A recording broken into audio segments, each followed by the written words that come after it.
Selamat datang di channel Fatfat.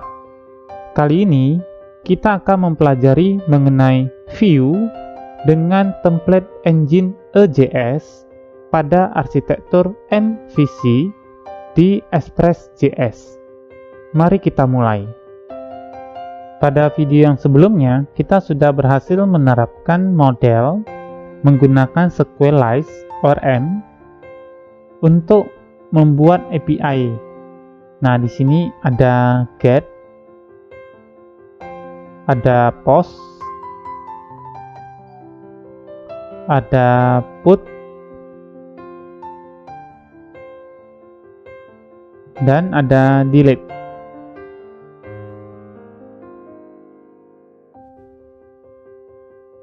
Nah, modelnya sudah kita simpan di folder model.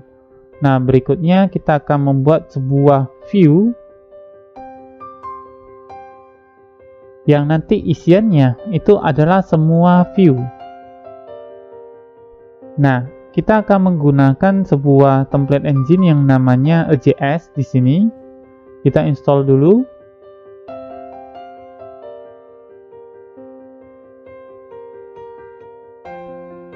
Oke, artinya EJS sudah berhasil ditambahkan di project kita versi 3.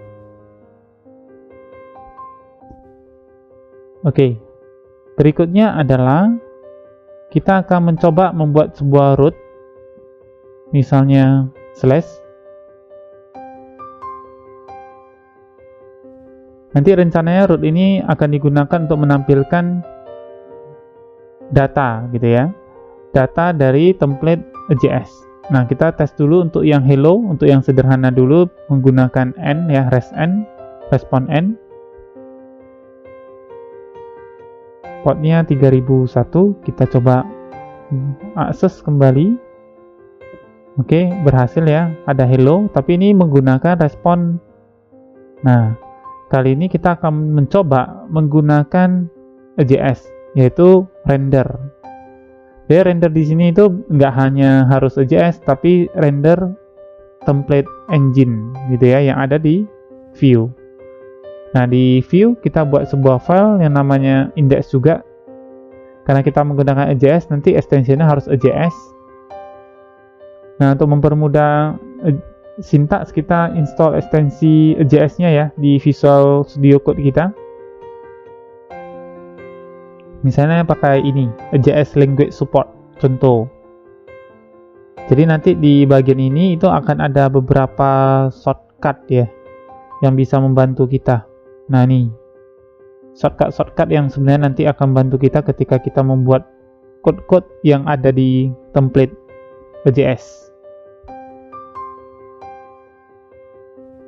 Nah, misalnya ada untuk yang for, untuk yang for each gitu ya, jadi nanti kita pakai ini. Ada if, jika diperlukan bisa dipakai, else if, dan lain sebagainya. Nah, saya sudah install ya. Nah, berikutnya untuk EJS ini sebenarnya dia bentuknya itu sangat mirip seperti HTML biasa gitu ya, tapi tentu saja ada extended-nya. Nah, ini untuk kasus ini kita coba buat HTML biasa saja dulu. Berhasil nggak di load? Jadi ini ada tampilan dari template NJS gitu ya, extended JavaScript. Kita simpan. Kemudian di indeksnya sudah ada. Ingat lokasinya harus di folder view ya, jangan salah tempat. Indeks di sini berarti mengakses indeks di EJS-nya. Kita simpan. Kita coba lihat kembali. Kita jalankan.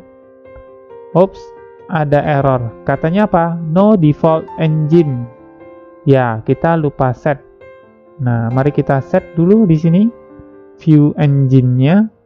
Jadi kita pakai bentuk titik set view engine, kemudian kita kasih koma di sini adalah EJS gitu ya. Karena kita tadi sudah tambahkan package-nya, tinggal dipakai. Oke, kita refresh. Oke. Kita sudah berhasil menampilkannya. Nah, berikutnya adalah kita coba tambahkan sesuatu di sini, yaitu sintaks dari EJS-nya. Misalnya pakai out tadi ya, saya menampilkan hasil dari perhitungan dari JavaScript, misalnya 2 kali 5 tambah 10 gitu ya. Bisa nggak? Oke, bisa ya. Jadi semua yang ada di tanda lebih kecil persen ini itu nanti isiannya JavaScript gitu ya, JavaScript biasa. Oke. Nah, berikutnya kita mungkin akan menggunakan dari template yang sudah ada. Untuk kasus ini misalnya kita buat sebuah HTML dulu gitu ya, seperti ketika kita belajar desain web, kita ada buat HTML, kita desain dulu HTML-nya semua beres gitu ya, bagus. Nah, dari desain HTML inilah nanti satu-satu nanti akan kita pindahkan ke JS-nya. Nah, tapi di sini ini akan jadi format dasar kita gitu ya. Nah, kalau nanti mau mengikuti video ini, Anda harus mengetikkan template ini satu persatu dengan tepat. Nah, kita nanti akan menggunakan tabel ya di dalamnya. Kemudian di dalam tabel itu ada data gitu ya. Nah, kita bisa lihat datanya itu sebenarnya berulang untuk row 1 dengan row yang kedua. Untuk kasus ini misalnya member 1 dan member 2 itu bentuknya mirip gitu ya. Hanya isiannya saja yang berbeda. Gitu ya. Satu member 1, satu member 2. Kemudian nilainya itu ada yang 2, ada yang 1 gitu ya. Dan nanti inilah yang nanti akan kita sesuaikan. Kemudian di bagian bawah itu ada rest-nya gitu ya. Ada pemanggilan untuk fetch data dengan menggunakan Axios. Nah, kalau sebelumnya kita ada belajar menggunakan fetch, di sini kita belajar yang baru lagi, kita pakai Axios. Nah, jadi dengan Axios kita bisa delete misalnya untuk kasus ini. Nah, nanti berikutnya adalah kita kopikan nanti ya. Nah, tapi sebelumnya kita coba lihat dulu yang lain. Misalnya kita ada buat template yang kedua, ada lagi yang namanya create.html. Untuk yang bagian atas sama ya. Nah, untuk bodinya saja yang agak berbeda. Oke, nah ini untuk bodinya. Jadi di sini kita ada buat form sederhana ya. Oke, ada inputannya juga di sini. Untuk name dan active. Nah, saya nggak menambahkan member untuk yang password, padahal password itu diperlukan juga, kan gitu kan. Nah, nanti tugas kalian lah untuk mencobanya gitu ya. Jika memang ada kendala, silahkan nanti didiskusikan. Nah, di sini ada Axios juga. Kemudian ada on click-nya, kita akan post. Nah, perhatikan URL-nya jangan sampai salah. Dan jangan sampai salah juga datanya, gitu ya. Datanya, ID-nya, supaya data-data yang nanti kita kirimkan itu ya tepat. Jadi kita REST API yang sudah kita buat nanti itu ya bisa digunakan dengan benar. Nah, berikutnya ada lagi edit gitu ya. Edit mirip banget gitu ya. Mirip banget dengan yang create gitu ya. Bedanya ada value. Nah, jadi kalau sebelumnya kita nggak ada value-nya karena kita create gitu ya. Kita buat baru, kosong isiannya. Nah, di sini sudah ada value-nya. Nah, kemudian editnya juga ID-nya gitu ya. Jadi nanti ini kita akan coba edit menggunakan EJS karena sifatnya nggak statis. Edit di sini itu nanti akan memanggil fungsi JavaScript di bagian bawah yang nanti akan memanggil put. Ya, kembali lagi ini nanti akan memanggil API yang sudah kita buat dari Express. Nah, ini dia. Oke. Nah, kalau misalnya ini sudah oke, template-nya sudah oke gitu ya. Kita udah desain HTML dengan bagus, udah oke. Nah, berikutnya nanti kita akan mencoba untuk memindahkannya gitu ya. Kita coba kopikan dulu indeksnya ke view. Oke. Kemudian JS yang lama mungkin kita ganti dulu namanya. Misalnya sampel. Nah, indeks HTML-nya kita rename juga. HTML-nya kita ganti jadi EJS. Karena semua yang EJS harus ekstensinya EJS. Nah, sekarang kita sudah punya sebuah template gitu ya. Nah, kita akan coba melihat apakah template kita berhasil di-load. Yap. Nah, sebenarnya kita udah berhasil meload nih template kita gitu ya. Tapi datanya ini masih statik karena kan dari HTML. Member 1, 1. Member 2, 0 gitu kan. Jadi ini statik banget. Beda dengan data di database yang dinamis seperti ini. Nah, oleh karena itu nanti kita akan mencoba gitu ya, mencoba mensinkronkan data yang ada di template tadi itu dengan database. Ya, tentu saja dari database-nya kita pakai ORM SQLite ya untuk mengambil datanya. Nah, ini PR kita sekarang. Nah, oleh karena itu, mari kita coba edit dulu sedikit di index.js-nya. Nah, di sini kita butuh untuk kirim data, gitu kan? Karena indeksnya itu bukan hanya tampil, tapi harus ada data yang mau diproses. Nah, kita akan mengambil seluruh data, kita pakai yang find all, kita kopikan saja.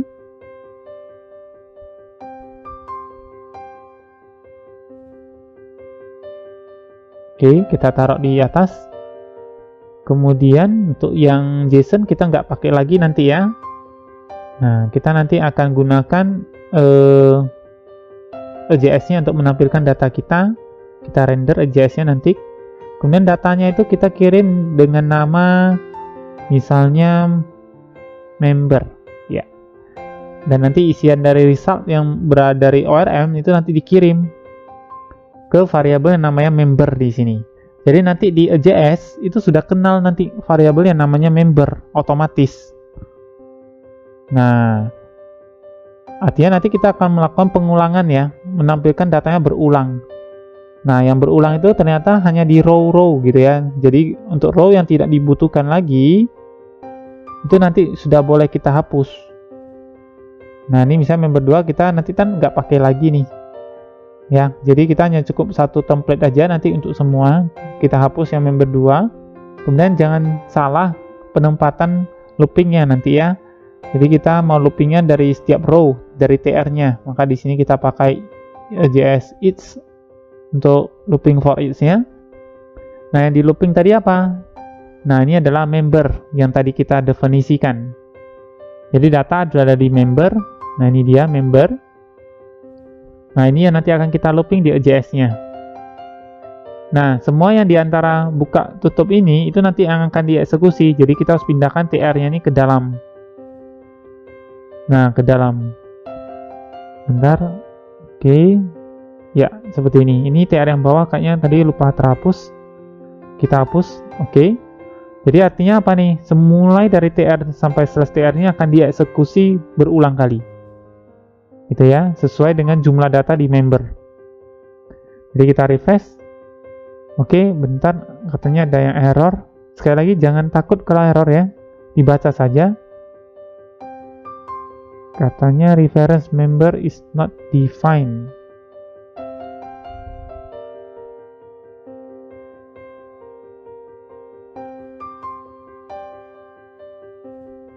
Oke, kita coba lihat kembali. Oh iya, lupa di save tadi ya. Kita save dulu index.js-nya. Oke, nah tadi saya lupa save. Tapi coba lihat member 1, member 1. Kenapa? Karena di template tadi kita, nah ini memang kita menampilkan member 1 aja. Jadi kita menampilkan 2 kali. Kenapa? Karena ada 2 data di database kita. Tapi isiannya member 1 gitu ya. Nah ini saatnya kita coba ubah, bukan member 1. Kita pakai data yang real yang ada di database itu disimpan di element gitu ya. Kita ganti aja el gitu ya, lebih pendek. Saya l.name. Kemudian untuk aktifnya kita ganti juga js out gitu ya. l.active namanya. Karena di model kita namanya active gitu ya. Nah, kemudian di sini ada ID-nya 1 gitu kan. Kita harus ganti juga nanti ID-nya sesuai dengan ID dari elemennya. Kita bisa kopikan saja ini. Oke, ganti aja jadi l.id gitu. Oke. Nah, atau kita untuk yang on click kita sebenarnya punya cara yang lain sebenarnya untuk menuliskannya gitu ya. Untuk delete-nya sebenarnya kita bisa taruh di dalam JS-nya saja gitu ya, supaya nanti jauh lebih mudah untuk dibaca. Kalau seperti ini sebenarnya bisa juga. Nah, tapi akan lebih baik dan tidak aneh gitu ya. Kita tambahkan di dalam saja. Kita buat dalam bentuk string. Hati-hati dalam pengetikannya, harus konsentrasi banget nih. Saya juga nanti bisa silap, saya harus konsentrasi juga buatnya ya. Oke, nanti kita akan coba tes ini, jadi tak perlu khawatir.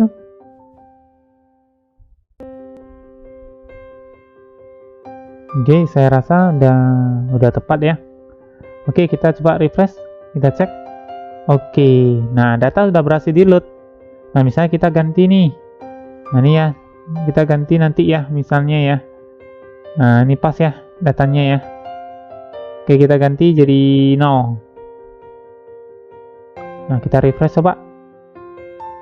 Oke, pas ya, otomatis berubah ya. Dan ini sumbernya dari database, pakai SQLite. Oke, jadi kita sebenarnya untuk indeks untuk menampilkan datanya itu sudah oke. Ini kita load datanya itu menggunakan AJS template engine. Oke, berikutnya kita akan coba buat yang create nanti, gitu ya. Nah, untuk buat yang create kita harus buat ini dulu ya, rootnya dulu untuk create.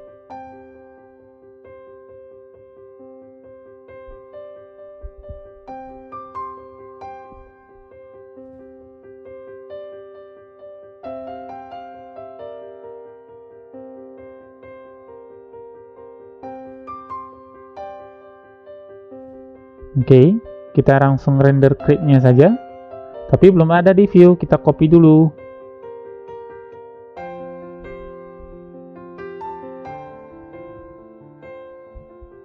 Oke, ganti ekstensi.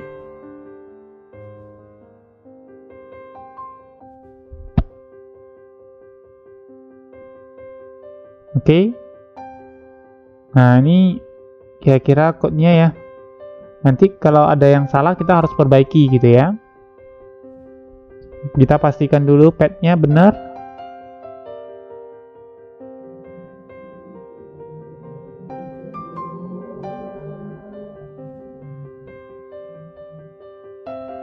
Oke, sudah pas ya. Pada create kita nanti post gitu ya.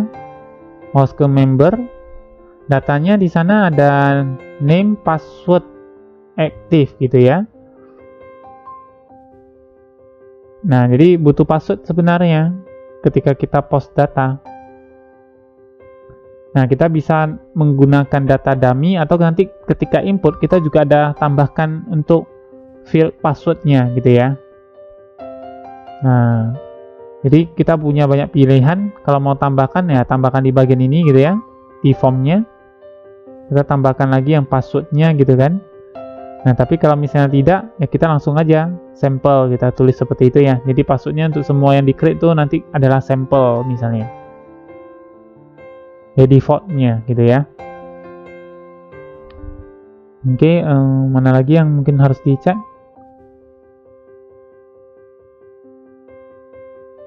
Oke, harusnya sudah oke.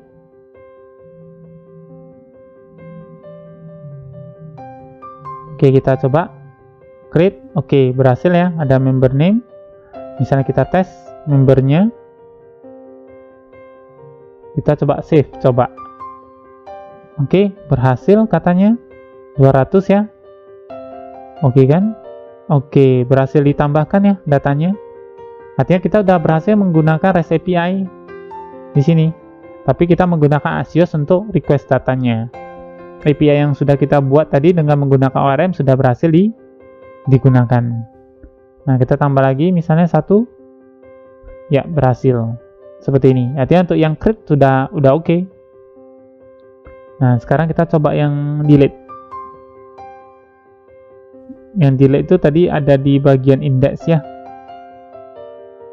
Ya, ini dia di index. Kita cek kembali delete-nya.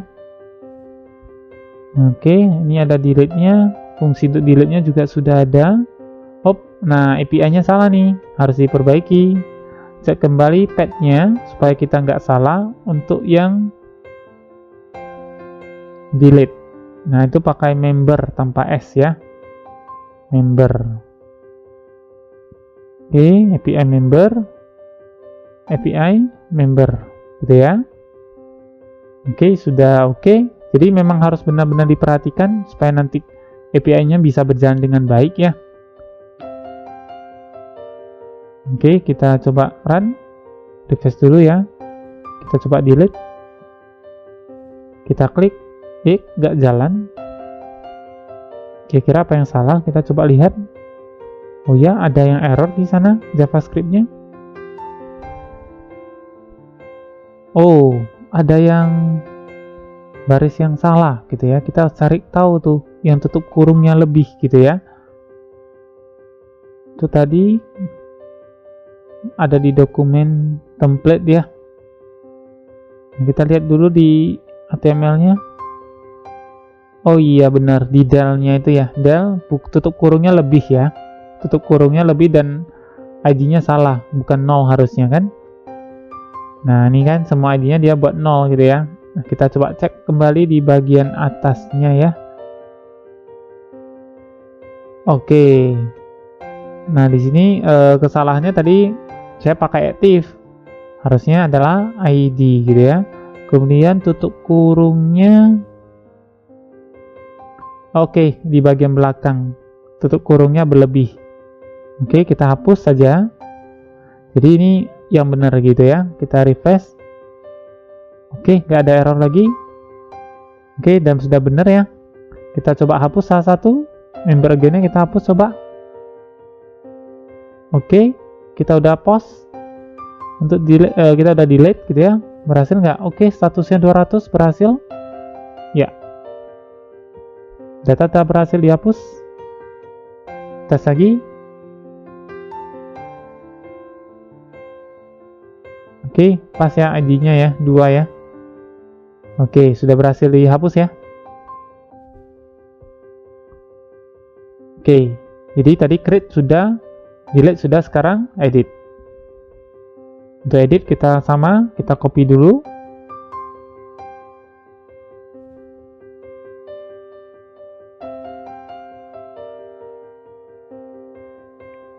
Oke. Kemudian untuk yang edit itu tadi bedanya ada value-nya gitu ya. Nah, untuk teksnya kita sesuaikan lagi ya, jangan biar pas gitu ya. Kita pakai member aja.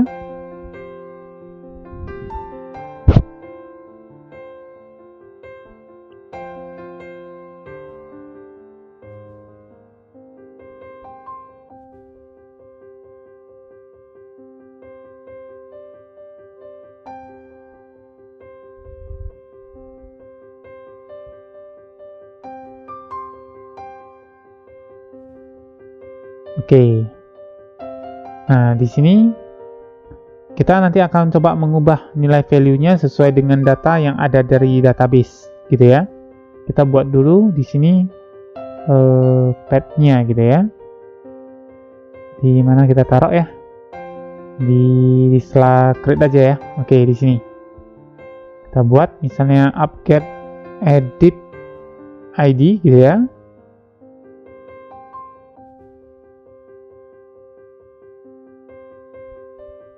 Nah, di sini kita akan coba untuk render nanti sesuai dengan ID yang kita masukkan, gitu kan.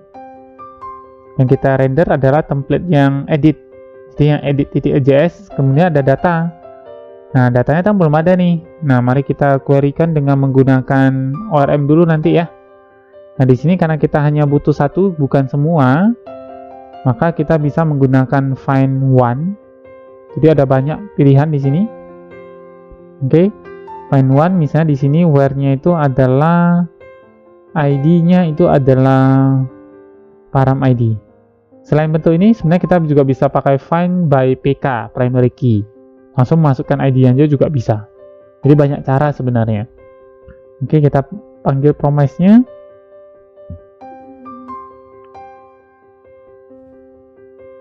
Kemudian tampilan masukkan ke dalam. Oke. Ya, result-nya dapat dari query. Jadi nanti namanya itu member juga gitu ya. Nanti member ini akan di-load di bagian edit. Nah, member. Edit, ya. Jadi member ini kita nanti akan ganti ya dengan data yang real. Nggak bisa, ininya nggak mau. Ketik manual ya, kalau nggak bisa ya. Oke. Nah, kita tampilkan namanya tadi apa? Member gitu ya. Member titik apa? Name. Kemudian kita copy aja ya. Untuk value yang kedua, untuk active-nya, member titik div. Kemudian yang bagian editnya kita juga nanti harus edit.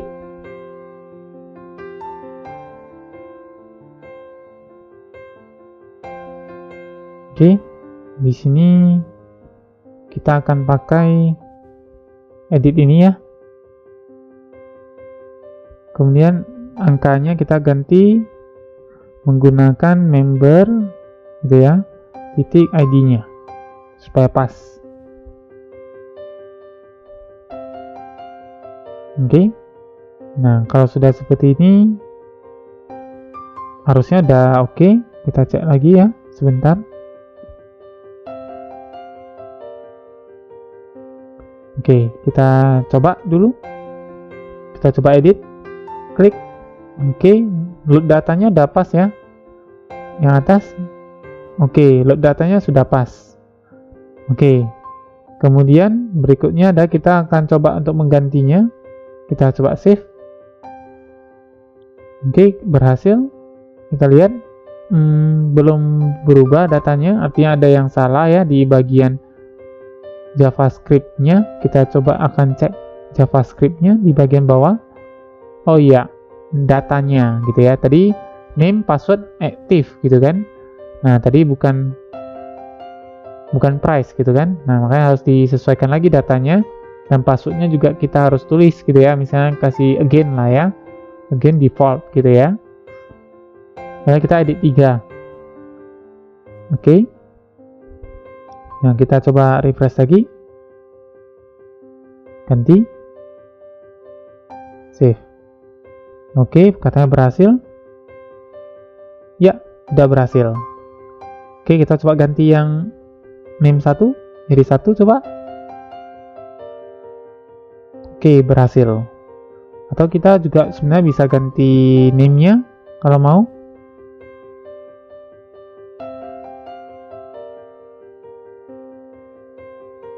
Oke, berhasil. Nah, sudah sampai sini artinya kita sudah berhasil membuat view ya. Kemudian di dalam view-nya itu kita ada memanggil API ya dari Express kita. Jadi bentuk ini tidak menggunakan bentuk yang sama seperti pertemuan yang sebelumnya. Misalnya kita menggunakan SPA gitu ya. Di sini kita hanya menggunakan bentuk yang ada di satu server Express, tetapi di dalamnya ada MVC, ada modelnya, ada view-nya, dan ada bagian controllernya yang ada di index.js-nya. Nah, dengan bentuk yang seperti ini, maka kita akan lebih memudahkan dalam pengaturan dan pengelolaan untuk update web kita. Contohnya, kalau misalnya bagian view-nya bermasalah, kita tinggal edit template yang ada di folder view. Jika bagian database-nya ada yang ditambahkan, maka kita tinggal edit bagian folder model yang ada di project kita. Kita tidak perlu lagi memperhatikan bagian-bagian yang terkait view kalau memang tidak ada perubahan di bagian view-nya. Nah, kira-kira seperti itu untuk video kita kali ini. Video kita yang berikutnya tidak akan kalah menarik dari ini. Sampai jumpa di video berikutnya. Terima kasih.